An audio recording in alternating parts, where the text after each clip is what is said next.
సాయి మందిరం షిరిడి సాయి మందిరం. చినిది ఉన్న కత్మీయే చీనాంబరము, తల చుట్టూరు మాలే రత్న కిరీటం, చేతులున్న సతకాయ రాజదౌళము, శిథిలమైన మసీదే రాజసౌధము, మన సాయి సౌధము సాయి మందిరం షిరిడి సాయి మందిరం. గుడిలో గల విభూతియే ఘనాగారము, కలదంతా పంచి ఇచ్చు త్యాగభావము, శిక్ష చేసి జీవించే వైరాగ్యము, ఒక్కసారి దర్శించిన జన్మధన్యము, మన జన్మధన్యము సాయి మందిరం షిరిడి సాయి మందిరం. ఒక్కసారి దర్శించిన జన్మధన్యము, ఒక్కసారి దర్శించిన జన్మధన్యము సాయి మందిరం షిరిడి సాయి మందిరం. శరణమున సాగయనీచు చరణ మందిరం సాయి మందిరం షిరిడి సాయి మందిరం. సాయి మందిరం షిరిడి సాయి మందిరం. సాయి మందిరం షిరిడి సాయి మందిరం. సాయి మందిరం. శ్రీ సచ్చిదానంద సద్గురునాయ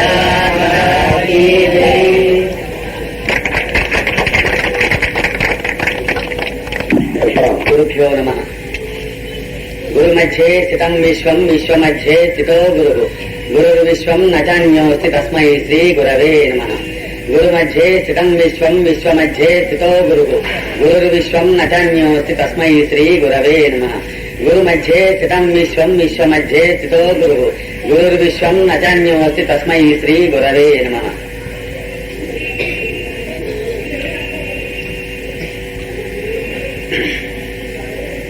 ఆత్మీయులారా,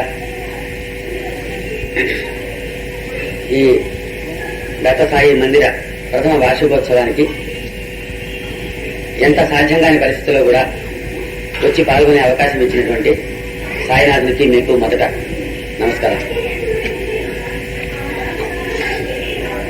4 విషయాలు మీ ముందు ప్రసంగించే ముందు ఈసారి దాదాపు కొంతమంది అయినా అసంతృప్తి పడేటువంటి విషయం మొదట మీకు చెప్పి తర్వాత ప్రసంగిస్తాను. ఇందాక మిత్రులు చెప్పినట్టు న్యాయంగా ఉన్న ఊళ్ళోంచి ఒక గంట సేపు అయినా కదిలి రావడానికి లేని పరిస్థితిలో ఎట్లా కొట్లా ఈ కార్యక్రమం కోసం చెంతూ రావాల్సి వచ్చింది. ప్రసంగం కాగానే వెంటనే బయలుదేరి వెళ్ళిపోతే తప్ప లాభం లేని పరిస్థితి. అందుకని ఎవరన్నా 1 నిమిషం 2 నిమిషాలు మాస్టర్ గారితో మాట్లాడతాను అనుకుంటా సహజం. కానీ ఈసారికి మాత్రం మన్నించవలసింది ప్రార్థన. రెండో విషయం ఏమంటే, ఎవరెవరు ఏ సమస్యలతో వచ్చినా సరే అన్నిటికీ సాయినాథుని సంప్రదాయంలో అత్యుత్తమము సులభము అయినటువంటి ఒక పద్ధతి ఉన్నది. అది బ్రహ్మాస్త్రం. దాంతో ఏదైనా సరే లభిస్తుంది. ఎవరికి ఏ సమస్య ఉన్నా సరే మందిరానికి వచ్చి సాయినాథుని చూస్తూ ఒక 5 నిమిషాలు కూర్చోండి. ఎదుట ఉన్నటువంటి పథము అనేటువంటి భావం కాకుండా సాక్షాత్తు ఆయనే కూర్చున్నారు అని భావం వచ్చేంత వరకు ఒక 5 నిమిషాలు కూర్చోండి. ఆ భావం మనసులో రాగానే, స్వామి ఈ సమస్యతో మీ దగ్గరకు వచ్చి ఆశ్రయించాను, ఈ సమస్య నెరవేరేంత వరకు భోజనంలో మాకన్నిటికంటే ఇష్టమైనటువంటి కూర పచ్చడి ఉన్నది, ఇది వాళ్ళ నుంచి తింటాం మానేసి మీకు వదిలేస్తున్నాను అని మనస్ఫూర్తిగా నమస్కారం చేసుకుని ఆ పూట నుంచి ఎట్టి పరిస్థితిలో దాన్ని తినవకండి. రెండవది, రోజు కాసేపు ఆయన చరిత్ర చదువుకోండి. అయితే 1 పేజీ సరిపోతుందా 1/2 పేజీ సరిపోతుందా అని మాత్రం బేరా ఆడద్దు. మంచినీళ్ళు 1 చెంచాలు సరిపోతాయా 2 చెంచాలు సరిపోతాయా అన్నట్టయితే అడగము అట్లా. అందుకని యథాశక్తి మనసు ఆయన మీద నిలబడేంత వరకు అయినా కనీసం చదువుకొని ఆయనకి చక్కెర బెల్లం ముక్కో ఏదో నైవేద్యం పెట్టుకోండి. స్త్రీలు కనుక అయితే, మరీ తెలియలేని వాళ్ళైతే 21 రోజులకు ఒకసారి పుస్తకం అయితే చదువుకోండి. పురుషులైతే 2 వారాలకు ఒకసారి చదివితే చాలా హాయిగా చదువుకోవచ్చు. వారంలోనే చదవగలిగినటువంటి నియమం ఏం లేదు. ఒక్కరోజు కూడా మధ్యలో నిలబడకుండా చదవడం చాలా ముఖ్యం. చదవగానే చక్కెర బెల్లం ముక్కో పాలో ఏది ఉంటే అది నైవేద్యం పెట్టేది ముఖ్యం. నైవేద్యం పెట్టే వస్తువు మాత్రం ఇంట్లో మనం వాడుకుంటున్న వస్తువులను తీసుకొచ్చి నైవేద్యం పెట్టకుండా, నైవేద్యం పెట్టడానికి కనుక వచ్చేది కొనుక్కు రాగానే బాబా కానీ వేరే ఒక డబ్బాలో వచ్చి పెట్టుకుని అందులోంచి నైవేద్యం పెట్టే అలవాటు మాత్రం ఉండాలి. ఇవన్నీ శ్రద్ధకు సంబంధించిన విషయం. అందుకని ఆ తర్వాత ఆయన మన కార్యం నెరవేర్చిన తర్వాత ఆ వదిలేసినటువంటి ఇష్టమైన పదార్థాన్ని కనీసం ఒక ఇద్దరికో ముగ్గురికో పేదలకు తృప్తికరంగా ఇష్టమైన పదార్థంతో భోజనం పెట్టి ఆ ముగ్గురు సాయినాథుని రూపాలనుకుని తల 2 రూపాయలు దక్షిణ ఇచ్చి నమస్కారం చేసి ఆనాటి నుంచి తినవచ్చు. తర్వాత సాయి మనకు మేలు చేసినందుకు గాను కృతజ్ఞతా భావంగా మనకు చేతనైంది ఏదైనా చేస్తామని మొక్కుకోండి. చేతనైంది మాత్రం తప్పకుండా చేయాలి. అక్కడ కృతజ్ఞత అనేది మాత్రం పనికిరాదు. నేను లక్షాధికారులు అయ్యింది ఒక చక్కెర ముక్క చాలదా, కరగండ ముక్క చాలదా, ఇట్లా అడిగితే మీరు కూడా ఫలితంలో అంత ముక్క సరిపోతే అప్పుడు అడగండి. ఆయన మనకు మాత్రం అంత సునాయాసం ఆయన అనుకుంటూ ఆయన కాళ్ళు పట్టుకోవడంలో అర్థం లేదు. మన ప్రయత్నంతో మనం సాధించుకుంటే సాధించుకోవాలి. ఆయన చక్రవర్తి భగవంతుడు ఆయనకు నమస్కరించి ఆయన దానధర్మంతో మనం తరిస్తున్నామనే భావం మనకుంటే కనీసం మన బిడ్డల విషయంలో, భార్య బిడ్డల విషయంలో ఎంత శ్రద్ధ వహిస్తామో అంత మాత్రమే వినియోగించగలగాలి. అప్పుడు మనం ఏం చేస్తామంటే మన స్తోమతను అనుసరించి ఎవరైనా మిత్రులకు, ఆప్తులకు కష్టంలో ఉన్న వారికి సాయినాథుని పటం ఇవ్వటమో, కాస్త విభూతి ఇవ్వడము, శక్తి ఉంటే చరిత్ర ఇవ్వటము, ఇలా చేసుకుంటూ మీ కష్టాలు కూడా తీరుతాయి, ఈ రీతిని చేసుకోండి అని ఆయనకు నమస్కారం చేసుకుని చెప్తూ ఉండడమే. ఇలా చెప్పడంలో గల ప్రయోజనాన్ని చాలా సునాయాసంగా అపార్థం చేసుకోవడానికి వీలుంది. మాస్టర్ గారు మన గ్రంథాలు రాసేసుకుంటున్నాడు, ప్రతివాడు ఇట మొక్కుకుంటే మాస్టర్ గారి గ్రంథాలు అమ్ముడుపోతాయని అనుకుంటుంటారు అని సహజంగా అనిపిస్తుంది.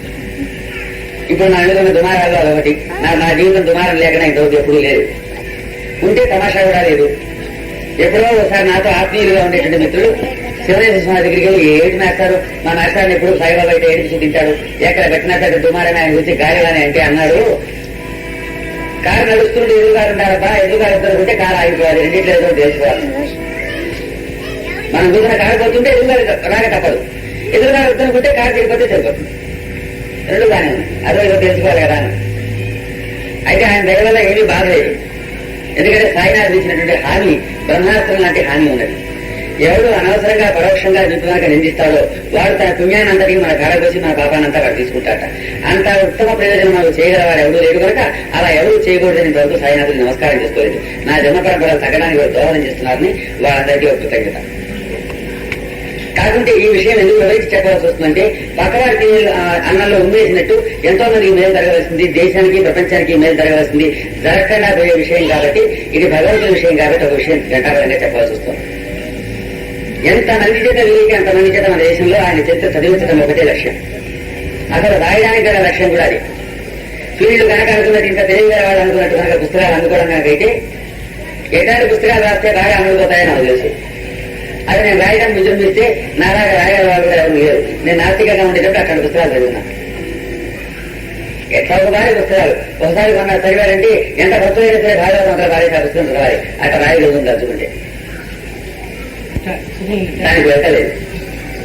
రామాయణ భారతాలు మన దేశంలో భాగవతాలు ఎక్కడైతే ప్రతి వారికి పరిచయం అయిపోయినాయో, అక్షరం కూడా పరిచయం లేదు చదువు అన్నటువంటి వాళ్ళకు కూడా రాముడు సీతమ్మ తల్లి ఏమిటో ఎలా తెలుసో, కృష్ణ పరమాత్మ ఎలా తెలుసో అలా సాయినాథు తెలియాల్సిన సమయం వచ్చింది.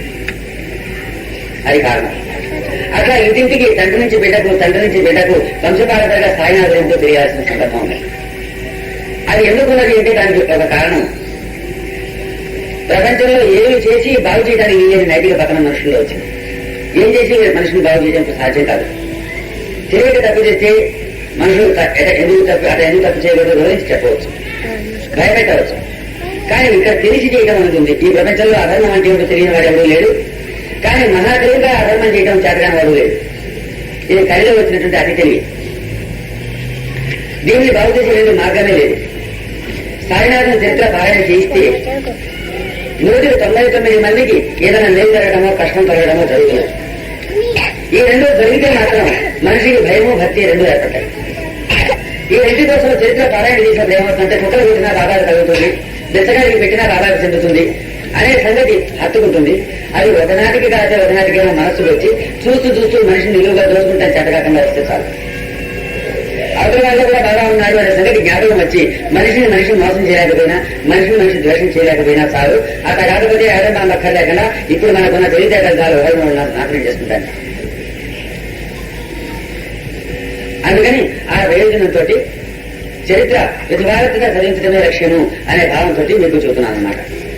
అట్లా కాక మనం తీసుకుపోయి గుండెల్లో వేయడం కానీ ఇలాంటివన్నీ చేసినందువల్ల ఆలయాలు పెరుగుతున్నాయి, భవనాలు పెరుగుతున్నాయి, మనుషుల బుద్ధులు మాత్రం అట్లాగే ఉంటున్నాయి, ఇంకా అతి అడుగు పొందుతున్నాయి. అందుకని మనిషి మనస్సు మారవలసి ఉంటుంది. అందరిలో బాగా ఉన్నాడనే జ్ఞానం ఒకట కాక ఒకట కన్నా కావాల్సిన వాళ్ళ పై చేస్తున్న మనిషికి రావాల్సి ఉంటుంది. ఎంత మేరకు వస్తుందో అంత మేరకు సాటి మనిషిని మోసం చేయడానికి కానీ బాధ కలిగించడానికి కానీ వెనకాడవలసి వస్తుంది. అట్లా వస్తే ఈ ప్రపంచం ఏమన్నా బాగవుతుంది, లేకపోతే రేపో మాపో జాగ్రత్తగా అయ్యేది తథ్యం. ఏమిటి మాస్టర్ భవిష్యవాణి చూస్తున్నాడు అనుకోవద్దు. మాస్టర్ గారి భవిష్యవాణి చెప్పని చేతగాడు. సాయినాథన్ చెప్పిన మాటను బట్టి చూస్తున్నాను. అది చాలా గట్టి మాట చెప్పాడు ఆయన, చిన్న మాట చెప్పరా. కాకపోతే డైరీ చూస్తే అందులో ఉంటుంది. దాదాసాహెబ్ కాకపోతే బాలనాథ కిప్పుడు భుజం అంటేవాడు. అతను సాయినాథన్ దగ్గర వచ్చి చిరకాలం ఉండి డైరీ రాశాడు. ఆ డైరీలో బాగా ఒక మాట అన్నారు. అది మనం జ్ఞాపకం పెట్టుకుని కపడ్డాగా మెడుతూ ఉండాల్సి వస్తుంది. ఒరే మనుషులు ఎంత దుర్మార్గులు అయిపోయినారా, ప్రతి వాడు అవతల వాళ్ళు చెడు ఏముంది అని ఆలోచించి మనసులో చెడు మీద వాడుతోంది. ఈ మనుషులతో ఎట్ట బతకాలా తెలియట్లేదు అని వీరితో నాకు బాగా విసిగెత్తిపోయింది. అందుకని అలానే ప్రార్థిస్తున్నాను అన్నాడు. రెండింటికి సాధ్యమైనంత తొందరగా వీళ్ళని మంచి మార్గాల్లో తీసుకురా, లేక 40 రూపాయలు లేకుండా నా చేతి నాశనం నా చేయండి. 2 ప్రార్థన చేస్తున్నాను. నేను చేస్తుంటే తొందరగా వెంకలేదన్నాడు. అక్కడ వదిలేసినా బాగానే ఉన్నాను. నేను సత్య వదిలిపెట్టిన బతి ఉండేది సత్యత సాధిస్తాను అన్నట్టు. కాబట్టి రైలు ఉంది చూసుకోండి ఒకసారి. అందుకని సాయినాథు నాకు ఇంత అనుగ్రహం అది తెలవగానే పలకటం, ఇంత దయా ఎందుకు చూపిస్తున్నాడంటే జీవితంలో మనం కొంచెమన్నా మారతామనే ఉద్దేశించి చూపిస్తున్నాడు. చూపించిన తర్వాత ఆయన అనుగ్రహం సరిచూచిన తర్వాత మారకుండా మన బుద్ధులే మనం కనుక కట్టేపెట్టుకుని నిత్య జీవితంలో అవతల తక్కువ గురించి మాట్లాడుకునేటువంటి వర్తనే కానీ మనం పెట్టుకునేటట్టయితే ఆయన చెప్పేది పక్కనే ఉంది. సాయినాథుడికి అలా మారికి అలా అచ్చాగడిగా ఆశీర్వదించడం ఎట్ట చేస్తాము, సరగా పెట్టి భారతముడు అట్టగా చేస్తాము. మనుషుల్ని కొట్టేవాడు, తిట్టేవాడు, ఆగ్రహం ఉండేది ఆయనలో. ఈ 2 ఆయనలో ఉన్నాయి. ఆయన 2 మాటలు చెప్తున్నాడు కాకపోతే డైరీలో. మనుషుల్ని బాగైనది లేకపోతే సర్వనాశనం 4 రూపాయలు లేకుండా చేసి పారేసి అని అలా చెబుతున్నాను. ఒక పట్ట నేను వినడలేదు, నేను మాత్రం వదిలిపెట్టను, బదులు ఉండేది చచ్చేది మాత్రం సాధించి తీర్తానన్నాడు. వేరొక సందర్భంలో అన్నాడు, ఈ మధ్యలో కూర్చుని నేను అన్నాడు అబద్ధం చెప్పాను. అంత పెద్ద మాట అన్నాడు కనుక జాగ్రత్తగా ఆయన ఆశ్రయించుకోగలిగితే మనం ఈ కష్ట సుఖాల నుంచి తప్పించుకుని భగవంతుడు లేఖించే అవకాశం ఎంత ఉందో, అలా కాకపోతే కొన్ని సృష్టి ప్రయాగాలకు అవకాశం లేక ముసుగుపోయి నానావస్తులు దౌర్భాగ్యాలతోనూ బాధలతోనూ మరిగిపోవాల్సినటువంటి బాధలు అటువంటి ప్రమాదమే ఉన్నది. అట్లా ఆయన ఓడి అయిపోయేలాగా మన సాధ్యమైనంత వరకు మారితే చాలా మంచిది అనేటువంటి భావం మనసు కలిగింది కనుక సాయినాథుని దగ్గరికి రాకముందు అనేక రకాలుగా సమాజాన్ని బాగు చేయడం కోసం ప్రయత్నం చేస్తూ ఉండేటువంటి మానవ జాతిలో జరిగిన ప్రయత్నాల గురించి చదవడం జరిగింది కనుక వాటి వీటిలో లేని ఇందులో ఉందని నిర్ధారణ మనసుకు అయింది కనుక ఇది 10 మందితో పంచుకుందాం అనే భావంతో చెప్పడం జరిగింది. అదే భావంతో రాయడం జరిగింది. ఈనాడు ఆధ్యాత్మిక పేరిట అమాయకులైన ప్రజల్ని వంచడానికి ఏ పద్ధతులు అయితే ఉపయోగించబడుతున్నాయో వాటి మూడింటినీ కూడా సాయినాథులు మూసివేస్తూ కొత్త సంప్రదాయాన్ని తీసుకొచ్చారు. కాబట్టి వారి గ్రంథ చరిత్ర పాలన చేసిన వారికి నిదర్శనం జరగడం కష్టం ఉపయోగం నెరవేర్చడం మాత్రమే కాకుండా ఎప్పుడు ఆధ్యాత్మిక పేరిట వ్యవస్థలో మోసపోవడానికి వీలు లేకుండా ఉండేటువంటి విజ్ఞానం కూడా ఇచ్చాడు. శివరేణ స్వామి గారు 10 సంవత్సరాల కిందట చరిత్ర విషయాలు చెప్పండి అని అడిగితే ఇప్పటికి 10 మందిని అడిగి తీసుకెళ్లారు. ప్రతివాడు 4 రోజులు వస్తాడు, 4 రోజులు చెప్పించుకుంటాడు. 5 రోజు వాడికి తీరిక రాదు, మళ్ళా రానే రాడు, రాయుడు. అందుకని నేను చెప్పిన నువ్వు రాసేటట్టయితే చెప్తాను, లేకపోతే చెప్పాను. ఆ 3 విషయాలు చెప్పారు. చెబుతూ రావాలంటే ఈ 3 విషయాలు రాస్తే మాత్రం నిన్ను తిట్టే తథ్యం అన్నారు. అందుకు సిద్ధమైతే వచ్చి కూర్చో చెప్తాను, లేకపోతే నీ దారి నువ్వు నా టైం వేస్ట్ చేయవట. ఒకటి ఉపదేశాలు తగలని సాయినాథుడు చెప్పాడు. ఉపదేశాల కాలం అయిపోయింది, మా సంప్రదాయంలో ఉపదేశాలు లేవు అన్నాడు. లేకపోతే మన ఎవరి దగ్గర బొమ్మ తాగాలంటే ఎవరి దగ్గరికి పోతాడు. ఒకరిని కాదు, అడిగిన ప్రతి వస్తుని వద్దురా అనేవాడు. ఆయన ఎందుకన్నాడు 7 సంవత్సరాలు పట్టింది నాకు తెలుసుకోవడం. సాయినాథుడు మహాసమాధి చెందారు. ఆయన ప్రత్యక్షంగా శరీరంతో మనం చూసే అవకాశం లేకుండా పోయింది. సమాధి దగ్గర ఎంతో అద్భుతంగా ఉంది అనుభవము.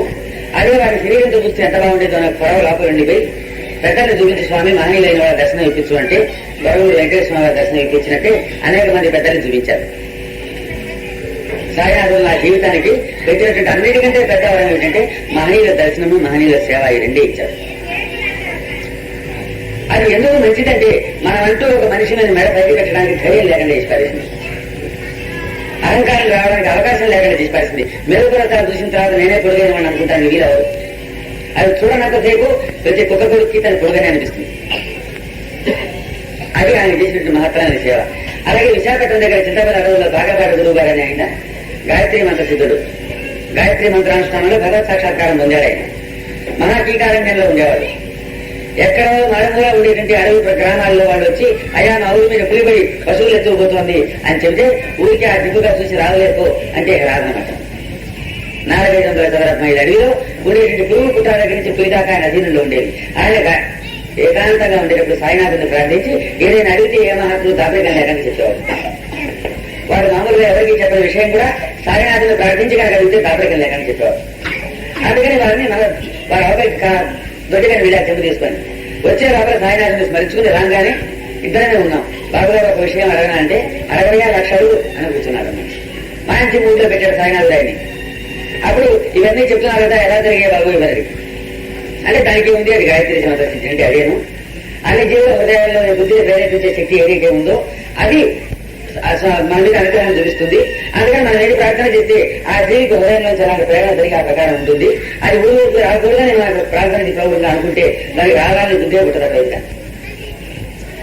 అంటే గాయత్రి మంత్రోపదేశం పొంది మంత్రోపదేశం చేసి స్థితి పొంది పరమాత్మ స్వరూపమైన వారన్నమాట ఆయన. నాకు మా చిన్నప్పటి నుంచి ఒక కళ ఉండేది. ఉపనయన మా అన్నగారు అబ్బాయి తెచ్చుకోవడంతో భగవంతుడు లేదనేటువంటి అపనమ్మకం కలిగి సందేహం కలిగి జపం అనుష్ఠానం చేయకుండా వదిలేశాను. మళ్ళీ అప్పటి నుంచి మళ్ళీ భగవంతుడు బాబా దగ్గరికి వచ్చి భగవంతుడు ఉన్నాడనే దృష్టి కలిగిన తర్వాత అది ఎంత పెద్ద అలవాటు చేశాను, అనుష్ఠానం చేసి ఉంటే బాగుండేదేమో, చేయకుండా వదిలేస్తే ఇంతకాలం వదిలేసిన తర్వాత మళ్ళీ చేసుకుంటానికి వీలేదని శాస్త్రం చెప్తుంది అని బాధ ఉండేది లోపల. దాని లోపల మంత్రశాస్త్ర గ్రంథాలను చదువుతుండేటప్పుడు ఏ మంత్రమైనా ఉపయోగపడవాలంటే ఆ మంత్రంతో భగవత్ సాక్షాత్కారం పొందిన వాడు చెబితే తొందరగా స్థితి కలుగుతుంది ఏం చెప్తారు. అందుకని గాయత్రి మంత్ర సిద్ధుడు ఎవరైనా దొరికితే ఆయన దగ్గర చెప్పుతూ చేయాలని గొడవ నాకు ఉండేది. అందుకని వారి కాదు కొడుకుని అయ్యా బాబు మీరు నాకు చెప్పాలని అడిగితే నన్ను కాదు ఇప్పుడు కాదు ఎప్పుడు ఎవరిని అడగలుగుతాను. కారణం ఏంటంటే ఉపదేశాకాలం అయిపోయింది. ఇదంతా శిష్యుల్ని కాళ్ళ కట్టుకుంటే సరిపోతుంది తప్ప ఇంకేం లేదు. వాళ్ళ అమాయకత్వంతో ఉన్నా చెప్పుండాలి, మోసంతో ఉన్నా చెప్పుండాలి. ఈ రెండింటితోనే తప్ప ఉపదేశం చేయగల సామర్థ్యం పోయింది. గ్రంథంలో రాస్తే మరీ కఠోరంగా ఉంటుందని కొన్ని విషయాలు రాయలేదు. చాలా కఠోరంగా మాట్లాడారు కొన్ని విషయాలు. పాటలు కూడా చదవలేదు, 2వ రోజు పూజ చేసుకోలేదు. అందుకని అది మాత్రం నిజంగా పక్క నుంచి ఈ విషయం మాత్రమే రాయాల్సి వచ్చింది. అందుకని మంత్రోపదేశాలు కోరుతూ ఆ కాలం అయిపోయింది. నువ్వు చేసుకునే పారాయణ పట్టితే సరిపోతుంది. ఎవరికైనా యోగ్యత ఉంటే స్వామి సత్వంలో ఉపదేశం చేస్తాడు. దానికి మించినటువంటి ఉపదేశం మంత్రశాస్త్ర ప్రకారం కూడా లేదు అని సాయినాథ్ చెప్పిన మాట అర్థం తెలియడానికి 7 సంవత్సరాలు పట్టింది. ఇంకో మహనీయుడు కావాల్సి వచ్చింది ఆ మాట చెప్పడానికి. కానీ ఉపదేశం చేసుకుని గురుత్వం పొందేటట్టు అనే గురువులు అనిపించుకునే వాళ్ళ జ్ఞానం చాలా మంది ఉంది. ఈ మాట మనం పుస్తకంలో ఎప్పుడైతే వివరంగా రాశామో ఇక మనం తెచ్చుకోవడమే వాళ్ళు చెప్పము. వీడు బాగుపడ్డు మన బాగుపడినాడు, 10 మందిని జాగ్రత్త మనం తెచ్చుకోలేదు. ఇది ఎక్కడ పోవాలని తెచ్చుకోరా. అలాగే చిన్న చమత్కారాలు చేయడాన్ని బాగా నిషేధించారు. అవి ఇవి సృష్టించడం లాంటివి. అవి చేస్తే కూడా తిట్టుకుంటారు. ఎందుకంటే వాటిని అభిమానించేవాళ్ళు చాలా మంది సమాజంలో ఉన్నారు. వాళ్ళందరికీ బాగా మనం వాళ్ళేమీ ఎక్కువ మన నెట్టి మీద కళారాయి వేసేపోతారు. అయినా పర్వాలేదు, శివదేశం ఒకటే మాట్లాడతారు. నువ్వు భయపడగల నలుగురు తింటాన బయలుదేరా నువ్వు రాస్తానంటే నా దగ్గర రాసేస్తా, లేకపోతే నీ దాని నువ్వు నా దాన్ని ఇవ్వతా, నన్ను వేయించవుతాను. నేను ఆ మాట ఇచ్చిన తర్వాత మొదట ఈ విషయాలు చెప్పారు. ఈ 3 విషయాలు చెప్పి ఇది రాసే ధైర్యం ఉందని ఇక్కడ అడిగారు. నాకు ధైర్యం ఉందో నేను ఆర్థికంగా వివరించిన వాడిని నాకు సిగ్గు సెలవు 2 ఎప్పుడో వదిలిపెట్టామని. తిరిగే సిగ్గు లేదు, తిరిగే సిగ్గు ఇప్పుడు లేదు, ప్రవృత్తి ఆనందించడం చేరకాదు. ఎందుకంటే ఒక్కటి మాత్రం సాయినాథ్ తెలుపుతారు. ఎవరు నమస్కారం చేసినా వాళ్ళకి నేనంటే ఉండే భావానికి వాళ్ళు నమస్కారం చేసుకుంటారు. ఆనాడు రేపు తిరిగితే వాడి భావాన్ని పట్టేస్తారు. వాడు అమాయకుడు అయ్యండి నా దగ్గర 10 పైసల శక్తి కూడా లేనప్పుడు నేను భగవంతున్నాను వాడు అనుకున్నాను అనుకోండి, వాడి సంకల్పం నేను భగవంతుని అవుతానా, మన జీవనాన్ని నిండుతాయా, ఏమీ లేదు. పాపం అమాయకుడు ఈ భావంతో నమస్కారం చేసుకుంటున్నాడు అని ఊరుకోవాల్సి వస్తుంది. వాడి భావానికి వాడు నమస్కారం చేసుకున్నాడు. తిట్టాడు నా దగ్గర నిజంగా భావాలు ఉంటే 5 పైసలు అవదు వాడు తిట్టే, వాడే మహాతిట్టుడా అయితే తిడతాడా. అందుకని వాడు తిట్టేది వాడి భావాన్ని, వాడు పొగిడేది వాడి భావాన్ని. రెండింటితో మనకేం సంబంధం లేదు. మనకి సాయినాథ అనుగ్రహం వల్ల పాలు అబ్బిందో 5 పైసలు అబ్బిందో అది మన తరానికి మధ్య విషయము. అది మన పైపు నాకు సంబంధించిన విషయం కానీ మీ అందరికీ సంబంధించిన విషయం కాదు. ఇటువంటి భావం ఇచ్చారు కనుక ఈ ఇంటికి వేరే విషయం లేదు. ఎవరి ఇష్టం వచ్చినట్టు వాళ్ళు తిట్టుకోవచ్చు, ఎవరి ఇష్టం వచ్చినట్టు వాళ్ళు కొడుకోవచ్చు. వాళ్ళ గొంతు వచ్చే దాకా ఆ పని చేసుకుంటే నేను ఇలా హాయిగా నిలబడతాను.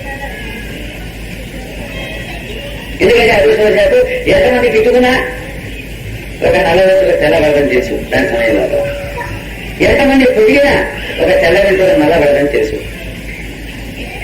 ఎవరి అనుగ్రహం మన మీద ఉండదు వారి అనుగ్రహం మన మీద ఉన్నంత వరకు మనకి ఏ చింత లేదు, అది ఉన్నాక కావాల్సిందే లేదు. ఏమిట్రా ఇంకా డబ్బుకుంటున్నాడు అనరాకండి. సుఖానికి శాంతికి అంతకంటే మార్గం లేదని మీతో కూడా మనం చేసుకోవడానికి. అందుకని ఎవరు ఏమడుగుతాం, ఏ సమస్య చెప్పుకున్నా నాకార్తో అని అనుకునేటువంటి వాళ్ళు ముక్కు సూటిగా చేసుకోండి. మీరు చెప్పారు కాబట్టి గొప్ప అంటే ఇంట్లో నేను చెప్పింది ఏది లేదు, అన్ని సాయినాథం చెప్పండి. మీరు చేస్తే జాగ్రత్తగా చదువుకుంటే మీకు తెలిసింది. గోవాలో 30,000 వంట ఎత్తుకుపోతే అది తిరిగి వచ్చేందుకు సాయినాథం చెప్పిన ఉపాయాన్ని ఇష్టమైన పదార్థం వదిలి పెట్టుకుని సాయినాథం స్మరించుకోవాలి. ఆనాడు సాయినాథుడు శరీరంతో ఉన్నారు కాబట్టి, చరిత్ర ప్రజలు తరగలేదు కాబట్టి సాయినాథుడు తరచుకు నమస్కారం చేసుకోమన్నారు. మా అదృష్టవశాత్తు ఈ 130 సంవత్సరాలుగా భక్తులకు అనుభవాల నుంచి రత్నాలు ఎదుగును కూర్చుండేటువంటి అదృష్టం మనకు కలిగింది. ఆయనలో మహిమ దివ్యంగాన్ని స్మరించుకునే అదృష్టం మనకు కలిగింది కనుక మన చరిత్ర పాలన చేసుకుంటున్నాం. దాంతోపాటు ఎవరొచ్చి మన ఆధ్యాత్మికంగా మోసం చేయడానికి అవకాశం లేకుండా సాయినాథుడు ఇలాంటివన్నీ మనం నేర్పి పెట్టారు కనుక అది తెలిస్తే మనం మోసగా మన బిడ్డలు మోసపోరు. ఆధ్యాత్మిక ఎవరి దగ్గర వెళ్ళి కాళ్ళకి దండం పెట్టాలి పోయినా మనకి భగవంతుడు రాకుండా మాత్రం పోదు. ఈ 3 పనులు జాగ్రత్తగా చేసుకుంటే సాయినాథుడు చరిత్ర, గురు చరిత్ర పాలన చేసుకోవడం. ఎక్కడైనా పోవాల్సి వస్తే ఆయన చెప్తే పోవడం, లేకపోతే ప్రశాంతంగా ఉండడం. ప్రశ్నకు పోకపోవడం, ప్రశ్నకు మాత్రం ఎప్పుడు పోదు. భగవంతుడి విశ్వాసాన్ని సర్వనాశనం చేసే పద్ధతులు ఒకటి, 2 పద్ధతులు ఉన్నాయి మన ఋషులు చెప్పిన ప్రకారం. మనం చేసినటువంటి పూర్వ పుణ్యాన్ని అనుసరించో పాపాన్ని అనుసరించో మనకు కష్టమో సుఖమో వస్తుంది, ఇంకో విధంగా రాదు. దాన్ని నివారించడం మామూలుగా ఎవరికారమో కాదు. ఇవి జాగ్రత్తగా గుర్తుపెట్టుకోండి. మన కోసమే వ్యాసులు పురాణాలు రాసింది. ఆ రాసిన పురాణాలు ఏమున్నాయో గుర్తుపెట్టుకోండి. కృష్ణ పరమాత్మ తన పక్క నుండి పాండవులు ఎట్లా ఏడిచారే అజ్ఞాత అజ్ఞాతవాసాలు, ఓ శాంతి గీతం కదా వెళ్ళిపోవడానికి ప్రశాంతి చెప్పండి. వ్యాసుడికి కథగా కోరుకున్నారా? కృష్ణుడికి కథగా కోరుకున్నారా? ఎందుకని? లేదా వాల్మీకి వశిష్ఠుడికి విశ్వామిత్రుడికి కథగానే మీరు రాముడు రంగవతారు ఇచ్చారా?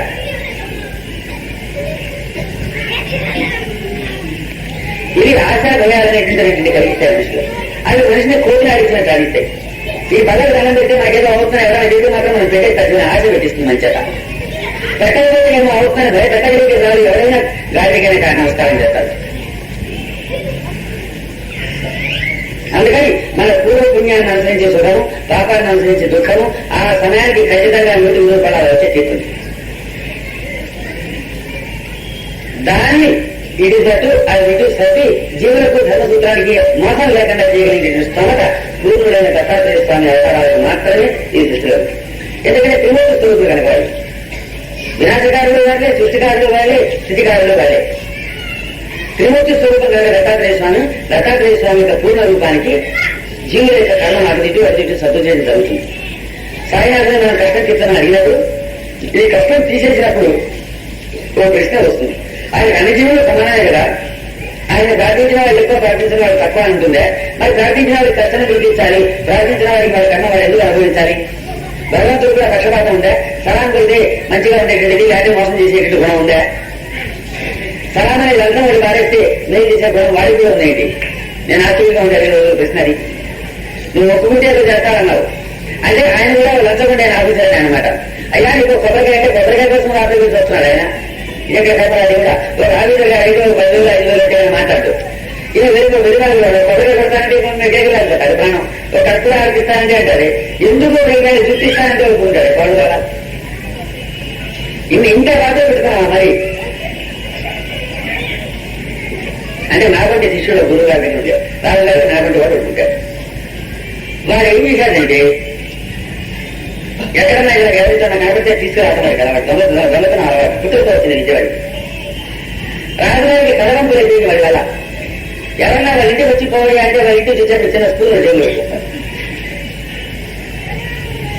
లేదా చిన్న గ్లాస్ పెట్టుకొస్తారు, చిన్న సూర్యుడు పెట్టుకొస్తారు. ఎందుకంటే మాట్లాడు ఏం చేసేది బుద్ధి బుద్ధి తీసుకురాని చేస్తుంది. ఏదో ఒకటి పట్టారెడ్డి తెచ్చుకుంటే కానీ జన్మ సార్థంగా అనిపిస్తున్నాను. రాజుగారికి కలవంపులు చచ్చిపోతున్నాడు.